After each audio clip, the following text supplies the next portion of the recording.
On a quiet morning in April 1948, the Palestinian village of Deir Yassin stood as a symbol of fragile peace amid chaos.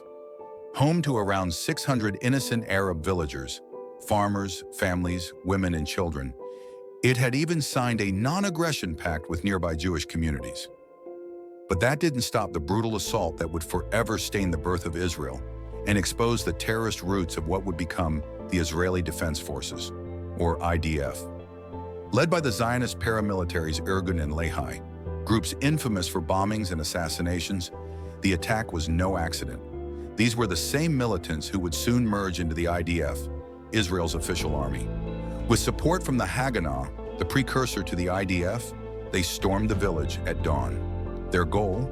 To terrorize and displace Palestinians under the guise of securing roads during the Civil War. But what unfolded was a calculated massacre, a blueprint for ethnic cleansing that the IDF would inherit and perpetuate. Over 100 villagers were slaughtered. Estimates reach up to 140, including women, children, and the elderly. Homes were dynamited with families inside. Survivors recounted executions in cold blood. Prisoners paraded, then shot. Reports of rape, mutilation, and bodies desecrated flooded in from eyewitnesses and even some ashamed Jewish participants. The attackers looted, burned corpses, and expelled the rest to East Jerusalem. This wasn't war, it was terrorism, plain and simple. And the IDF's founders were at the heart of it. Don't let revisionist history fool you. The IDF, born just weeks later in May 1948, absorbed these very groups. Menachem Begin, Irgun's commander who called this horror a splendid act of conquest, rose to become Israel's prime minister. The Haganah, which provided mortar fire and machine gun support, denied full involvement but enabled the carnage.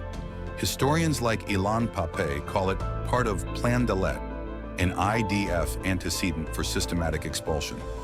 Benny Morris admits it accelerated the Nakba, the mass flight of 700,000 Palestinians, driven by fear of similar IDF-backed atrocities. The disputes? Mere smokescreens. Casualty counts debated to downplay the slaughter. Atrocities like sexual violence dismissed as propaganda by deniers, yet confirmed in British reports and survivor accounts. No accountability, no trials, no justice. The Jewish agency's half-hearted apology to King Abdullah was rejected, and rightly so.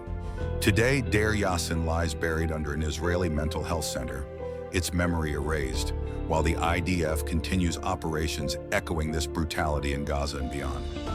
The IDF claims to be a moral army, but its origins in Deir Yassin reveal the truth. A force built on terror, displacement, and unpunished crimes. This wasn't defense, it was conquest through fear.